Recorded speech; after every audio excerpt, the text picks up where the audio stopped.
నమస్తే. తిరువూరు ఎమ్మెల్యే అలాగే విజయవాడ ఎంపీ. ఈ వివాదం దూరదర్శన్ సీరియల్‌లాగా అలా కొనసాగుతానే ఉంది. ఆయన ఒకరోజు వచ్చి ఒక మాట అంటారు. ఒక వారం ఆగి ఈయన ఎళ్లి వాళ్ళ ఊళ్ళో ఇంకో మాట అంటాడు. ఇదేందో జనానికి జనరంజన్‌లాగా ఉంది గానీ, దీన్ని సాల్వ్ చేయటానికి పెద్దాయనకి కన్నెర చేయటం, లేకపోతే మరి ఉగ్రరూపం దాల్చడం దానికి తీరిక లేదు తుఫాను కారణంగా. ఏదో ఒకటి సాల్వ్ అవుతుందని తెలుగుదేశం ఆశపడుతోంది. తెలుగుదేశం క్యాడర్స్ ఆశపడుతుంది. అది ఈ మధ్యకాలంలో అయ్యేట్టుగా ఏం కనిపియట్లా. దీంతో పాటు ఇంకొక 2, 3 రాష్ట్రంలో చోటు చేసుకుంటే కీలకమైన అంశాల మీద సమగ్రంగా చర్చించడానికి మనతో ఉన్నారు పొలిటికల్ అనలిస్ట్ లింగంనేని శివరామప్రసాద్ గారు. నమస్తే శివరామప్రసాద్ గారు. నమస్కారం అండి. ఏం సార్ మీ ఊరు ఎంపీ గారికిను, మీ జిల్లా ఎమ్మెల్యే గారికి ఆ టసిలేంటి? అది తెగదా అది? మాది ఎప్పుడు డైనమిక్ కదా. హ్మ్. విజయవాడ విజయవాడ పాలిటిక్స్ అన్నీ డైనమిక్గా ఉంటాయి కదా. హ్మ్. అంటే తెగదా అంటే ఒకటి ఏంటంటే ఒకదాని తర్వాత ఒకటి అది మీరు అన్నట్టు సీరియల్ లాగానే కొనసాగుతుంది. మొన్న ఏదో దాని మీద ఇష్యూస్ జరిగినాయి, మాట్లాడుకున్నారు. చంద్రబాబు గారు ఎక్కడో ఆయన ఏదో పాపం పెట్టుబడుల కోసం విదేశాలు తిరుగుతుంటే తండ్రి కొడుకులు ఇద్దరు పాపం తిరుగుతా ఉన్నారు. ఆయన తిరుగుతుంటే ఇక్కడ వీళ్ళు దాన్ని మైనస్ చేస్తున్నారు. అక్కడి నుంచి మాట్లాడారు, నేను వచ్చి ఇది చేస్తానని. మళ్ళా నిన్న ఒకళ్ళ మీద ఒకళ్ళు మాట్లాడుకుంటాం. పార్టీలో సంబంధించి పార్టీ కూడా 2 గ్రూపులుగా అయిపోవడం తిరువూరులో. హ్మ్. ఒక గ్రూప్ వాళ్ళు ఎమ్మెల్యేని సపోర్ట్ చేస్తుంటే రెండో గ్రూప్ వాళ్ళు ఎమ్మెల్యేని మాట్లాడతాం వితిన్ ది పార్టీ. అట్లాగే నిన్న కూడా ఎమ్మెల్యే గారు అక్కడ ఇది ఈ తుఫాను పర్యవేక్షణకి అక్కడికి వెళ్ళిన తర్వాత కొన్ని ఆడి ఎంపీ గారికి వ్యతిరేకంగా మాట్లాడటం ఇవన్నీ జరుగుతున్నాయి. అంటే ఒక విధంగా చెప్పాలంటే అంతర్గతంగా డిసిప్లిన్ అనేది లేకుండా పోయిందనేది అర్థమైపోతుంది. మరి దీన్ని కనుక అదే విధంగా వదిలేస్తే ఇది అన్ని నియోజకవర్గాలకి వ్యాపించే అవకాశం ఉంది. ఇప్పటికే దాదాపు ఒక 7-8 నియోజకవర్గాలు ఇదే విధంగా ఉన్నాయి. అవును. ఒకళ్ళకొకళ్ళ పడకుండా వితిన్ ది పార్టీ గ్రూపులు ఇవన్నీ.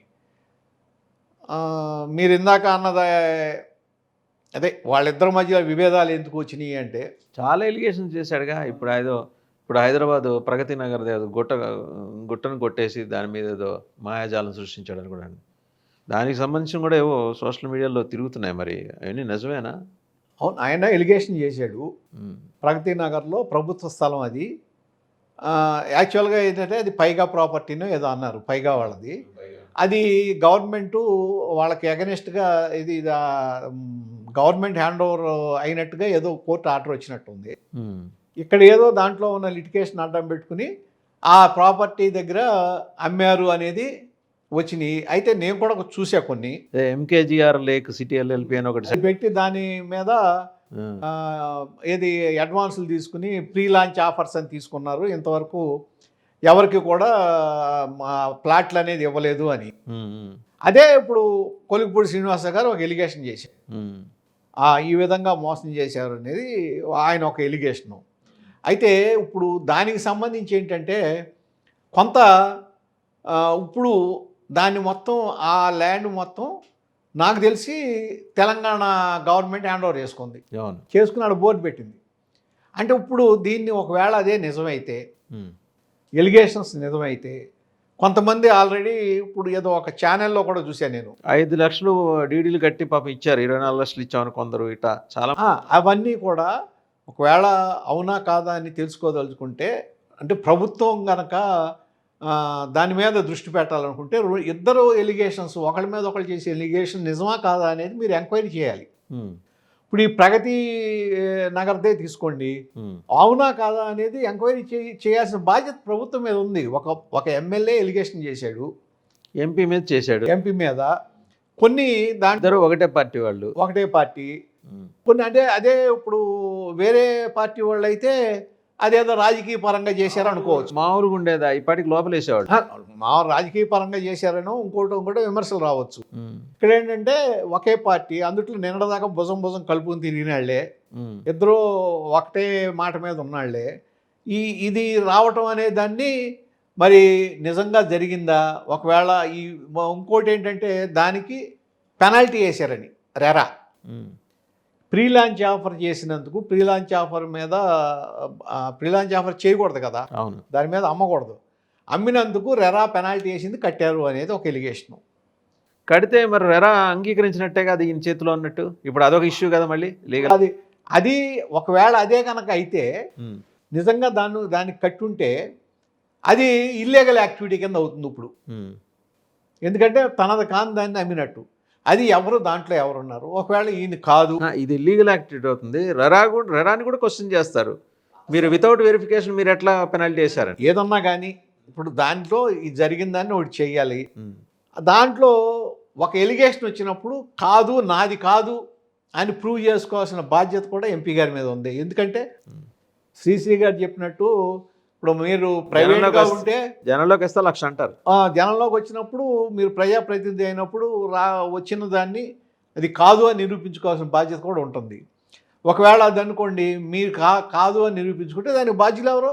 ప్రభుత్వం తీసుకుంటుంది చర్యలు, లేకపోతే కోర్టు తీసుకుంటుంది, లేకపోతే సంబంధిత బాధితులు ఏదో పోలీస్ స్టేషన్లో ఇస్తారు కంప్లైంట్, దాని మీద పోలీస్ యాక్షన్ ఉంటుంది. అదొకటి. అంటే ఇటువంటి తీవ్రమైన ఆరోపణలు దాని మీద ప్రభుత్వం కూడా దృష్టి పెట్టి చర్యలు తీసుకోవాలి. తర్వాత ఇంకొకటి ఆయన చేసిన ఆరోపణల్లో తీవ్రత ఎక్కువ. ఎవరైతే కొలిక్పూడి గారు ఎమ్మెల్యే గారు చేశాడో ఆరోపణల తీవ్రత చాలా ఎక్కువ. అంటే ఏమంటున్నారంటే లిక్కర్ సొమ్ము ఆయన ఏం పెట్టుకున్నాడు ఆయన స్టేటస్లో. ఎప్పుడైతే ఆయన ఉద్దేశం ఏంటంటే నా కాన్స్టిట్యున్సీలో ఎక్కడా లేని విధంగా, మామూలుగా అయితే కాన్స్టిట్యున్సీకి ఎమ్మెల్యే బాధ్యుడు, ఎంపీ వస్తాడు, ఎమ్మెల్యే ఇద్దరు కలిసి పార్టిసిపేట్ చేస్తారు. అటువంటిది ఇక్కడ నేను ఎస్సీ కాన్స్టిట్యున్సీ అయ్యి ఉంటే 20 ఏళ్ళుగా గెలవని కాన్స్టిట్యున్సీ ఇది. 2004 నుంచి ఇంతవరకు తెలుగుదేశం పార్టీ విజయం సాధించాల. దాంట్లో నేను గెలిచాను.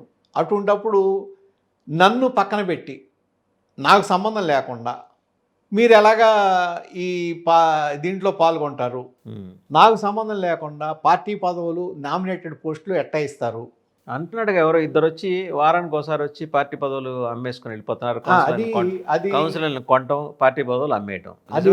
ఇక్కడ ఒకటి నిజమేనా అంటే యాక్చువల్గా అయితే ఇప్పుడు ఆయన చెప్పింది ఏంటి, కొంతమంది వచ్చి ఏదో ఎంపీ గారి ఆఫీస్లో ఉన్న వాళ్ళు వచ్చి ఇక్కడ పదవులు అమ్ముకున్నారు, డబ్బులకి పార్టీ పదవులు అమ్మారు, నామినేటెడ్ పోస్టులు అమ్మారు, దానికి డబ్బులు తీసుకున్నారు అనేది ఈయన ఎలిగేషను. అది సరే నిజం కాదు అనుకుందాం, నిజమో కాదో అనుకుందాం అనుకోండి.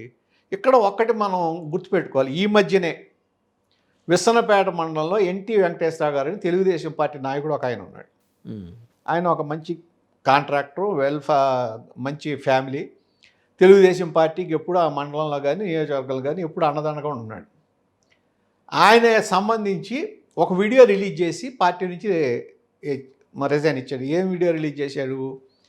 ఎంపీ గారి ఆఫీసులో ఉండే ఆయనతో పాటు ఉండే సూరపనేని రాజా అనే వ్యక్తి, గుడివాడకు సంబంధించిన అతను, విసనపేట వచ్చి ఇట్లాగా నాకు అవసరం అని చెప్పి కావాలి దీనికని చెప్పి అక్కడ ఉన్న ఒక స్థానిక నాయకుడి దగ్గర నేను మధ్యవర్తిగా ఉండి 25 లక్షలు ఇప్పించాను. అతనికి మళ్ళీ 25 లక్షలు తిరిగి ఇవ్వడంతో పాటు మండల పార్టీ ప్రెసిడెంట్ ఇస్తామన్నారు. ఆ తర్వాత 25 లక్షలు ఇచ్చిన తర్వాత అతన్ని అసలు అటెండ్ అవ్వట్ల అతని కాల్స్కి. అతను ఆ కూతురి వివాహానికి సంబంధించి దగ్గరికి వచ్చినప్పుడు నేను మళ్ళీ అతనికి ఏదైతే అడ్డం ఉన్న 25 లక్షలు నేను ఇచ్చాను అతనికి. ఎవరు? కొలిక్పూడి గారు ఇచ్చారు. NT Venkateswara right. నేను ఇచ్చాను. కాబట్టి ఈ పార్టీ ఇది వరకు ఉన్న విధంగా లేదు, అంతా డబ్బుల మీద ఇదవుతుంది ఇక్కడ అంతా. కాబట్టి నేను పార్టీ రిజైన్ చేస్తున్నానని పబ్లిక్గా ఒక వీడియో రిలీజ్ చేసి రిజైన్ చేశాడు. అంటే ఇప్పుడు ఈయన ఆరోపణ అది కలిపితే సింక్ అవుతుంది కదా. సింక్ అవుతున్నాయి. కొలిక్పూడి గారి ఆరోపణ, ఈ రెండు సింక్ అవుతున్నాయి. ఇప్పుడు ఆయన్నేమి మనం ఆరోపణ చేయలేము. ఎందుకంటే ఎన్టీ వెంకటేశ్వరరావు గారు అనే ఆయన పార్టీకి ఏ రోజున కూడా పార్టీ డబ్బులు తీసుకుంటాం కాదు, ఎదురు పెట్టిన ఆయన.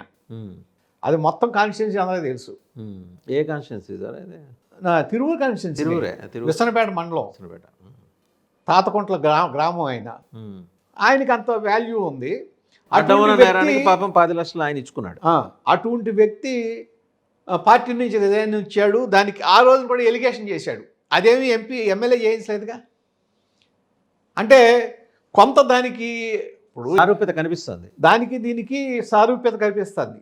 అటువంటి పార్టీ దృష్టి పెట్టాలి కదా, ఇటువంటి వాటి మీద ఏం జరిగింది అనేది మీద ఏమైంది దృష్టి సార్ పెట్టాలి అంటే కదా. మనకి తెలిసిన చంద్రబాబు నాయుడు గారు మా చిన్ననాడు మా చదువుకుని అప్పుడే ఇంక ఉద్యోగాల్లోకి వచ్చినప్పుడు 95-2000 మధ్య అంటే ఐకాన్ ఆయన. అవును, అబ్బో చంద్రబాబు నాయుడు గారు అంటే సినిమా హీరోలకి లేని క్రేజ్ ఆయనకు అవును, ఉండేది. అవును.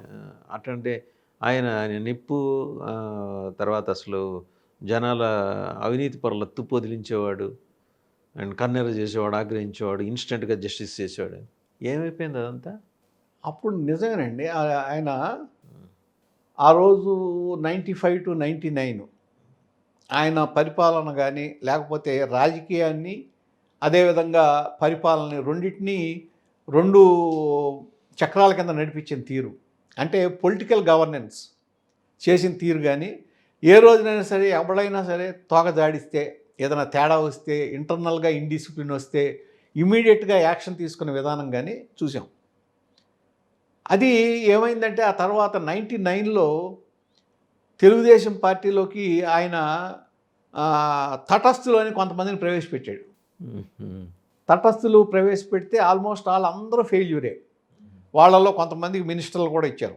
ఇప్పుడు ప్రకాశం జిల్లా కానీ అట్లా గుంటూరు జిల్లా కానీ, ఇప్పుడు ప్రకాశం జిల్లాలో ఆవిడ పద్మావతి గారు, గుంటూరు జిల్లాకు వచ్చేటప్పటికి ఆవిడ డాక్టర్ గారు అరుణ గారు, డాక్టర్ అరుణ్ గారు, అట్లా చాలామందికి ఇచ్చారు. వాళ్ళెవ్వళ్ళు తర్వాత రాజకీయాల్లో కంటిన్యూ అవ్వాల. శనక్కాయల అరుణ, శంకర్ అరుణ్ గారు, డాక్టర్ గారు. అంటే అది ఫెయిల్ అయింది. ఆ రోజున ఏదైతే ఆయన ప్రయోగం చేశాడో అది ఫెయిల్ అయింది. అంతకుముందు ఏంటంటే ఈ పార్టీకి సంబంధించి ఎక్కడైనా సరే ఏదైనా విభేదాలు వస్తే ఇమీడియట్గా దాన్ని పరిష్కరించటం, దాన్ని పరిష్కరించడానికి ఒక టీం ఉండటం, అప్పటికి వినకపోతే యాక్షన్ తీసుకుంటాం, ఇట్లా ఏదన్నా ఎలిగేషన్స్ వస్తే ఇమీడియట్గా దాని మీద చర్యలు తీసుకుంటాం ఉండేది. అది ఇప్పుడు ఏంటంటే సాగదీయటం అలవాటు అయిపోతుంది. ఇప్పుడు ఆ విధమైన చర్యలు తీసుకునే అవకాశం కనపడతలా. ఇప్పుడు ఇవాళే తీసుకోండి, ఇదే ఇష్యూ గనక 2004 ముందు గనక 1999 ముందు గనక జరిగి ఉంటే ఇమ్మీడియట్గా సస్పెండ్ చేసి ఉండేవాడు. 1 డేలో అయిపోయింది. ఇమ్మీడియట్గా అయిపోయేది. కారణం ఏంటంటే ఎలిగేషన్స్ తీవ్రత. మామూలుగా ఏదో ఒకళ్ళ మీద ఒకళ్ళు అనుకుంటాం కాకుండా ఎవరన్నా దారిని పోయేదానియో గుంపులో గోవిందేమీ చేసింది కాదు. ఇది ఇక్కడ మీరు ఒక ఎమ్మెల్యే ఎంపీ పరస్పరం వాదులాడు. ఎమ్మెల్యే ఎంపీ మీరు వాళ్ళిద్దరి మధ్యలో చూస్తే ఒకళ్ళ మీద ఒకళ్ళ ఆరోపణలో ఈయనేమో నువ్వు ఇది వైఎస్ఆర్సీపీ కోవర్ట్ అంటున్నాడు, ఆయన ఎమ్మెల్యే గారేమో నేనేమి చెవిరెడ్డి దగ్గరను రాజకేశ్ రెడ్డి దగ్గర వాళ్ళ మద్యం సొమ్ములతో నేను రాజకీయం చేయలేదని ఈయన అంటున్నాడు. అంటే ఏంటి? ఇప్పుడు రాజకేశ్ రెడ్డికి ఈయనకి అంత చిన్నికి అంత బాండేజ్ ఉందా అండి? బాండేజ్ ఉందంటే వాళ్ళిద్దరూ ఇప్పుడు మన ప్రైడ్ అండ్ ఫ్రాగ్ ఎల్ఎల్పిలో వాళ్ళిద్దరు పార్ట్నర్స్, వాళ్ళిద్దరు డైరెక్టర్స్ దాంట్లో.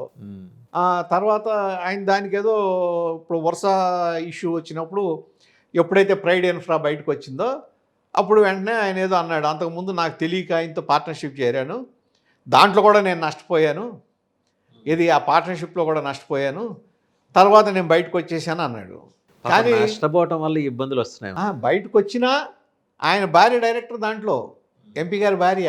అవునా? ఆయన చెప్పేది ఏంటి? తన వరకు తను బయటకు వచ్చాడు కదా, ఫ్యామిలీ ఆయన వరకు ఏంటి అంటే ఎన్ని చోట్ల నష్టపోతాం, నష్టపోలేదో అది వేరే సంగతి. ఆయన అయితే క్లెయిమ్ చేస్తున్నాడు. అది ఒకటి, ఈయన అన్నది ఒకటి కదా. అందుకనే ఇప్పుడు మనం ఆయన అఫిడవిట్ చూసామనుకోండి, ఎన్నికల అఫిడవిట్, నా దగ్గర చాలా అన్నిటికీ నేను ఖర్చు పెట్టాను, అన్నిటికీ నేను చేశాను అంటున్నారు కదా.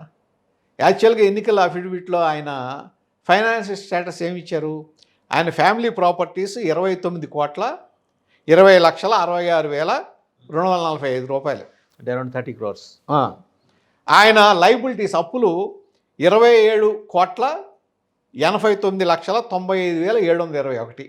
సో 30 కోట్లు ఆస్తి అయితే 27 కోట్ల అప్పులు. అంటే ఆయనకి మొత్తం ఆయన అసెట్స్ ఎంత? యాక్చువల్ అసెట్స్ 1,30,70,000 చిల్లర. అంటే అది నార్మల్గా ప్రతి వ్యక్తికి ఉండే మామూలు ఏది మిడిల్ బిలో మిడిల్ క్లాస్ ఉమ్. అంతే కదా. ఇప్పుడు ఉన్నది ఆయన చెప్తున్న 1,70,00,000 అంటే అప్పర్ మిడిల్ క్లాస్ అనుకోవచ్చు. 1,30,00,000 ఉమ్. పోనీ అప్పర్ మిడిల్ క్లాస్ అనుకోండి, ఉమ్. అంతవరకు. మరి ఇన్ని చోట్ల నష్టపోయాను అంటున్నారు. ఉమ్. ఒకటి.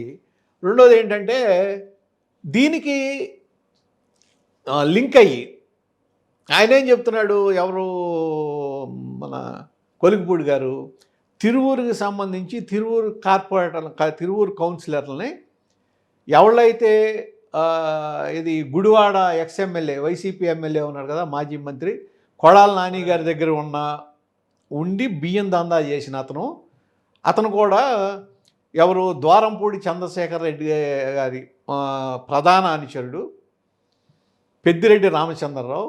అతను ఇప్పుడు తిరువూరు వచ్చి ఈ బియ్యం దందా చేస్తా అతనిచ్చిన డబ్బులతో వైసీపీ కౌన్సిలర్ని కొనుగోలు చేసి పార్టీ మార్పిచ్చాం అని అన్నాడు.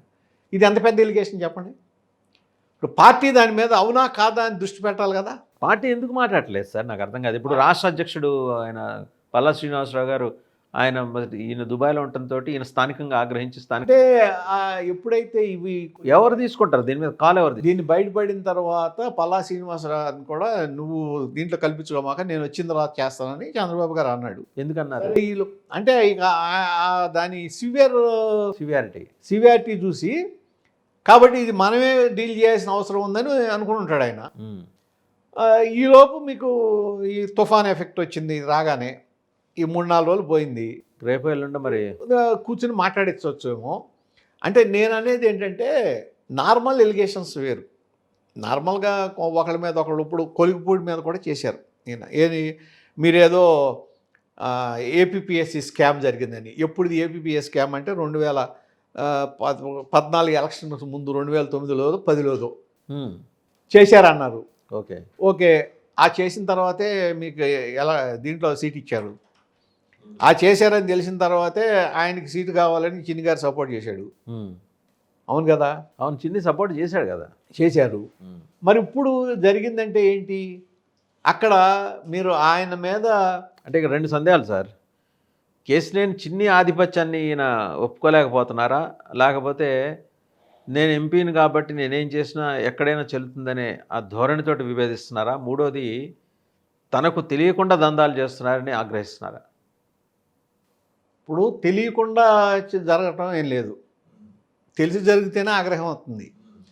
అయితే ఇక్కడ ఏంటంటే సరే నా కాన్స్టిట్యున్సీలో నాకు సంబంధం లేకుండా గ్రూప్ వస్తుంది, ఒక గ్రూప్ని తయారు చేస్తున్నారు, ఆ గ్రూప్ ఈ దందాలు చేస్తున్నారు కాబట్టి నేను ఎందుకు ఊరుకోవాలి అనే దాని మీద ఒక గంజాయి మీద కూడా అదే విధమైన ఆరోపణలు. గంజాయి, పేకాట భద్రాచలం నుంచి వస్తుంది. భద్రాచలం మరి చెక్ పోస్టులు ఏమైనా గాడిదలు కాస్తున్నాయి సార్? మరి అంటే మనకు తెలిసిందే చాలా చోట్ల ఆపుతున్నారు, కానీ అంటే ఒక చెక్ పోస్ట్ తప్పించుకుంటే అయిపోతుంది. ఇక్కడ నేను అనేది ఏంటంటే ఈ ఇష్యూస్ అన్నీ కూడా ఎంత తీవ్రంగా పార్టీ మీద ప్రభావం చూపితే ఆలోచించుకోవాలి కదా. మీరు పొద్దున్న లేస్తే జగన్మోహన్ రెడ్డి మీద గంజాయి అని, అదని, చీప్ కల్తీ లిక్కర్ అని ఇన్ని చేస్తున్నారు, ప్యాకెట్లని. ఇప్పుడు అవన్నీ ఇక్కడ కూడా జరుగుతున్నాయి కదా. అదే కదా, ఇప్పుడు ఒక కాన్స్టిట్యున్సీలో ఒక ఎమ్మెల్యే నా దగ్గర ఇవన్నీ జరుగుతున్నాయి, ఎంపీ చేయిస్తున్నాడు, ఎంపీకి సంబంధించిన మనుషులు చేస్తున్నారు, ఈయన దగ్గర కూర్చున్నాళ్లే ఇసుక కూడా సంబంధించి ఆయన దగ్గరే మనిషి కూర్చుంటున్నాడు, అతనే చేస్తున్నాడు. ఆ ఇసుక సంబంధించి కూడా ఇప్పుడు యాక్చువల్గా ఫ్రీ ఇసుక, కానీ దానికి సంబంధించిన దందా కూడా గతంలో ఎవళ్ళైతే వైఎస్ఆర్ కాంగ్రెస్ పార్టీ హయాంలో చేశాడో అతనే చేస్తున్నాడు ఇక్కడికి వచ్చి. అంటే ఏంటి ఇక్కడ ఈ నెక్సస్ ఏంటి? మీకు వైసీపీకి సంబంధించి ఎవళ్ళైతే ఆ రోజు దందా చేశారో వాళ్ళే మరి మీ పక్క వచ్చి దందా. పార్టీలు వేరైనా సరే ఈ దందాలు చేసే వాళ్ళందరూ ఐకమత్యం పంచుకుంటలో ఒకటి అయిపోయింది. ఇప్పుడు ఇక్కడ ఒకటి పార్టీల మధ్యలో కూడా తేడా తగ్గిపోయింది. ఎందుకంటే ఇప్పుడు టీడీపీకి సంబంధించి ఎన్నికల ముందు దాదాపు 30-35 మంది అప్పుడు వరకు చంద్రబాబు గారిని తీవ్రంగా విమర్శించిన వైసీపీ నాయకులు వచ్చేసి ఇటు చేరిపోయి ఎమ్మెల్యేలు అయ్యారు, ఎంపీలు అయ్యారు, మినిస్టర్లు అయ్యారు. అవును, అది జరిగింది. అనేక జిల్లాల్లో ఇప్పుడు నెల్లూరు జిల్లా చూసుకుంటే ఫస్ట్ మారినాళ్ళే ఎక్కువ ఉంటారు. కోటంరెడ్డి శ్రీధర్ రెడ్డితో మొదలైంది. మారినాళ్ళే ఎక్కువ ఉంటారు. ఆ తర్వాత కొంతమంది తటస్థులు అంటే వీళ్ళు పారాచూట్ బ్యాచ్ ఉన్నారు. ఎక్కడి నుంచో వచ్చి ఏదో మేము డబ్బులు పెట్టామని చెప్పి వచ్చి పార్టీకి సంబంధం లేక ఇప్పుడు అదే కదా ఇప్పుడు అనంతపురం ఎమ్మెల్యే పేరు ప్రముఖంగా వినిపిస్తుంది, దగ్గుబాటి అట్లా ప్రసాద్ అదే గారు. ఒక సంవత్సరం 6 నెలల్లో ఏదో వచ్చి హడావిడి చేసి అన్నా క్యాంటీన్లు పెట్టాం, లేకపోతే ఇది మన హెల్త్ క్యాంపులు పెట్టాం, లేకపోతే ఏది చదువుకుంటానికి వాటిలో డబ్బులు ఇచ్చాం, క్రికెట్ గిట్లు పంచడం, ఇటువంటివన్నీ చాలా చిన్న చిన్న పనులు చేసేసి అంతకుముందు 5 సంవత్సరాలు 10 సంవత్సరాలు నానా తిప్పలు పడి ప్రజలతో ఉండి ప్రజలతో మమేకమయ్యి వాళ్ళ అవసరాలు తీర్చి కార్యకర్తల్ని ఎంపడబెట్టిన నాయకులందరినీ పక్కన పడేసి అటువంటి వాళ్ళందరినీ పక్కన పడేసి ఈ పారాచూట్ బ్యాచ్ని చేసుకుంటే మళ్ళీ ఇప్పుడు ఇదేమవుతుంది, 99లో మీరు ఏదైతే తటస్థులను అని చెప్పి ప్రయోగం చేశారో అటువంటి విఫల ప్రయోగమే ఇప్పుడు వస్తుంది. ఓకే, ఈ వచ్చిన వాళ్ళల్లో ఈ గొడవలు వచ్చిన వాళ్ళల్లో ఇటువంటి విభేదాలు సృష్టిస్తున్న వాళ్ళల్లో లెక్క లేకుండా ప్రవర్తిస్తున్న వాళ్ళల్లో డబ్బు తప్ప వేరే ఆలోచన లేకుండా ప్రజలను పట్టించుకోకుండా కార్యకర్తల్ని నిర్లక్ష్యం చేస్తున్న వాళ్ళల్లో వీళ్ళే ఎక్కువ. యాజ్ యూ రైట్లీ సెడ్, ఇప్పుడు మనకి అక్కడ కనుక చూస్తే అనంతపురం ఎమ్మెల్యే గారి విషయం మీద కూడా రగడవుతుంది. ఆయన జూనియర్ ఎన్టీఆర్ మీద చేసిన అభ్యంతరకర వ్యాఖ్యలు వారి తల్లిగారి గురించి. అండ్ ఇంకా ఎటు టచ్ చేసినా కూడా ఎక్కడో చోట అయితే జనసేనతో టసిల్ అని రావటం, సమన్వయం అంటారు, కనిపించట్ల కూటమిలో మధ్య పెద్దగా సమన్వయం. ఎవరెవరు మాట వింటున్నారో అర్థం కావట్లేదు. జనసేన నాయకత్వం ఏమో మానసికంగా సిద్ధంగా లేదు 15 ఏళ్ల పాటు పల్లకి మోయటానికి. Do you still think sir Janasena అంటే నాయకుడైతే 15 ఏళ్ళు జర్నీ చేయాలనుకున్నాడు, క్యాడర్స్ లీడర్స్ ఆయనతో ఉంటారా, ఉండే అవకాశం ఉందా? అంటే ఉంటారు, ఉండకుండా ఉండరు. కానీ కాకపోతే ఏంటంటే క్యాడరు ఇప్పుడు మన 2024లో నాయకులతో పాటు క్యాడర్ కూడా క్షేత్రస్థాయిలో మొత్తం టోటల్గా కలిసిపోయారు. అవును, 3 పార్టీలు ఆ విధంగా కలిసి పనిచేశారు. దానివల్ల ఏంటంటే మీకు 100% మీకు ఆ కలిసిన దాని ఫలితం కనిపించింది. రేపు పొద్దున ఏంటంటే ఆ విధంగా లేదనుకోండి, పైకి కలిసినట్టు కనపడినా కోఆర్డినేషన్ లేకపోతే ఆ ఫలితం రాదు. ఏంటంటే దాంట్లో కొంత హెచ్చు తగ్గులు ఉంటాయి. అందుకని ఏంటంటే ఇప్పుడు అన్ని చోట్ల ఇప్పుడు ఇంత గొడవ జరిగిన తర్వాత ఇప్పుడు కొల్లు రవీంద్ర గారు కృష్ణా జిల్లా తర్వాత ఎన్టీఆర్ జిల్లా కలిపి మీటింగ్ పెట్టారు. పెట్టి సమన్వయ కమిటీ ఏర్పాటు చేసుకుందాం, సమన్వయ కమిటీలో మాట్లాడుకుని దాని ప్రకారం చేద్దామని ఒక డెసిషన్ ప్రతిపాదన. ఆ పని ఎప్పుడు చేయాలి? లాంగ్ బిఫోర్ చేయాలి. తెలుగుదేశం పార్టీ ఎప్పుడు సమన్వయ కమిటీలు ఉంటాయి. తెలుగుదేశం పార్టీ సిస్టమే అది. సమన్వయ కమిటీలో మాట్లాడుకుని ఏ పని చేయాలన్నా లేకపోతే ఆ సమన్వయ కమిటీలో డిస్కస్ చేసి ఈ పని చేద్దాం అని ఒక మాట. అంటే సమన్వయ కమిటీ డిస్కషన్ అని కాదు, మధ్యలో వీళ్ళు నెలకొకసారి 2 నెలలకోసారి కూర్చొని డిస్కస్ చేస్తుంటే ఒక విధమైన కోఆర్డినేషన్ వస్తుంది. అది లేకుండా ఎవరి పని చేసుకుంటున్నారు అనుకోండి, ఎవరి తప్పులాలు కూడా చేస్తారు. అంతే కదా. ఇక్కడ ఇప్పుడు జరిగింది అది. ఈ పని ఎప్పుడో చేయాలి కదా. ఎమ్మెల్యేది తప్ప రైటా అనేది వదిలేస్తే ఎమ్మెల్యే కాన్స్టిట్యున్సీలో ఎమ్మెల్యే తెలియకుండా ఎంపీ వెళ్ళడం తప్పే కదా. డెఫినెట్ ప్రోటోకాల్ ఉంది కదా. ప్రోటోకాల్ పని వేరే పార్టీ వాడైతే మీరు ప్రోటోకాల్ వైలేట్ చేయొచ్చు. వేరే పార్టీ ఎమ్మెల్యే ఉన్నాడు కాబట్టి మనం వెళ్ళిపోదామని వెళ్ళొచ్చు. మీ సొంత పార్టీ ఎమ్మెల్యే ఉన్నాడు, ప్రోటోకాల్ పాటించాలి కదా. అది పోయినందువల్లనే కదా ఇప్పుడు ఇంత గొడవ వస్తుంది. దాని మూలనే కదా ఎవరికి యుగోస్ దెబ్బతిని వాళ్ళ అహంభావం వచ్చి మన మీద ఈయన దాష్టికం ఏంటి, మన మీద ఈయన హై హ్యాండెడ్గా ప్రవర్తించడం ఏంటి అనే ఇది రావటం వలన కదా ఈ డిఫరెన్స్లన్నీ. సార్ ఏం చేయొచ్చు సార్ చంద్రబాబు గారు? మామూలుగా పిలిచి ఆగ్రహించి కన్నెర చేయటమైనా ఏమన్నా డిసిప్లినరీ యాక్షన్ ఉండే అవకాశం? అంటే డిసిప్లినరీ యాక్షన్ అంటే ఒకటండి, తీస్తే ఇద్దరి మీద తీసుకోవాల్సింది. ఎందుకంటే స్టార్ట్ అయింది ఎంపీ గారితో ఇష్యూ.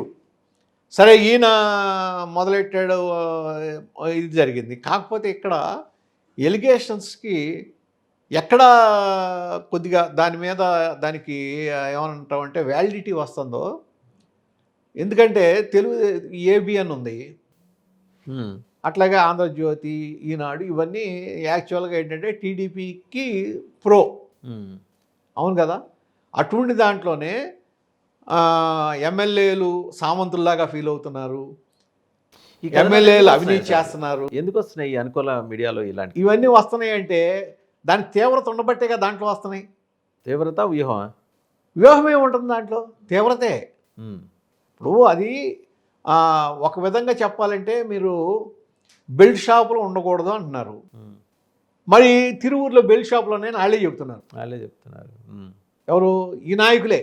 మన బస్ యాక్సిడెంట్లో ఆ పిల్లాడు బెల్ట్ షాప్లో తాగొచ్చు. అది రాంగ్ అని ప్రూవ్ అయిందిలేండి. అది మరి బెల్ట్ షాప్ మూసేశారు అక్కడ. కాదు కాదు, అది రాంగ్. ఏ షాప్లో కొన్నాడో వాడు ఇచ్చాడులే. వాళ్ళు ఇచ్చారు పోలీసు. అసలు బెల్ట్ షాపులని కాదు, ఇంకో చోటు కదండి, ఎక్కడైనా కొంటారు. అది ఎక్కడికి వెళ్తుందండి? ఇప్పుడు మొలకలు చెరువులో తయారైన కల్తీ లిక్కర్ ఎక్కడికి వెళ్తుంది? అది కదా మాట్లాడాలిగా. ఇప్పుడు అదే కదా, ఇప్పుడు మొలకల చెరువులో జరిగింది. అంటే రెగ్యులర్ వైన్ షాపుల్లోనే అమ్ముతున్నారని అనేది నిర్ధారించాలి. రెగ్యులర్ వైన్ షాప్లో అమ్ముతున్నారు. అది తీసుకొచ్చి ఇబ్రహీంపట్నంలో బాటిలింగ్ చేశారు. అంటే ఆర్ఎస్ని తీసుకొచ్చి దానికి ఇవన్నీ కలిపి లిక్కర్ని తీసుకొచ్చి ఇబ్రహీంపట్నం, ఎక్కడ చిత్తూరు జిల్లా, ఎక్కడ ఇది ఎన్టీఆర్ జిల్లా, ఇక్కడ తీసుకొచ్చి బాటిలింగ్ చేశారంటే ఇక్కడ వరకు మీకు ఎట్లా వచ్చింది అసలు? అది ఏ విధంగా వచ్చింది? ఇన్ని చెక్ పోస్టులు, ఇన్ని ఎక్సైజ్ చెక్ పోస్టులు, ట్రాన్స్పోర్ట్ చెక్ పోస్టులు, ఎక్సైజ్ చెక్ పోస్టులు దాటుకుంటే వీటిని తప్పించుకుని ఎట్టొచ్చింది? అంటే దీన్ని లోతు ఎంత ఉంది? ఎక్కడ జరుగుతుంది? అక్కడ పర్టికులర్ తంబళపల్లి కాన్స్టిట్యున్సీలో అక్కడ లోకల్ ఎక్సైజ్ వాళ్ళ నోటీసులు లేకుండా ఎంత దాడుతుందా సార్? అది అలా తెలియకుండా ఎట్లుందండి? అదే అనేది. వాళ్ళకి సిఐ పాపం ఆవిడ ఏమన్నా సస్పెండ్ చేశారు. ఒక సిఐ అనే కాదండి, వాళ్ళకి తెలియకుండా ఏం జరగదు. తెలియకుండా జరిగితే పట్టుకుంటారు. ఇది గతంలో మనం చూసేవాళ్ళం కదా. తెలియకుండా జరిగితే దొరికిపోతారు. అన్నిట్లో మీకు సేల్స్ డౌన్ అయిందా, పెరిగిందా, ఇవన్నీ కూడా లెక్క చూసుకుంటారుగా. అసలు అక్కడ కాదు, అక్కడి నుంచి ఇక్కడికి వచ్చి ఎలా జరిగిందంటే, ఇక్కడ జరిగింది, తర్వాత దానికి సరే దాని లోతులకు వెళ్తే చాలా ఉంటాయి అనుకోండి, ఒకళ్ళ మీద ఒకళ్ళు చేసుకుంటాం కాదు. కానీ ఇది గతం నుంచే జరుగుతుంది, జగన్మోహన్ రెడ్డి గారు ఉన్నప్పటి నుంచే అని ఒక మాట. కాకపోతే అక్కడ ఉన్న అతను జయచంద్రారెడ్డి, అతను ఎంతవరకు బాధ్యుడు, దీంట్లో ఎంత బాధ్యుడు అంటే ఇటువంటి వాటిలో అందరూ కలిసి కుమ్మక్కై చేస్తున్నారా? ప్రోబులు జరగనండి, సిట్టేసారుగా బయటకు వస్తుంది. అదే ఇప్పుడు అదొకటి.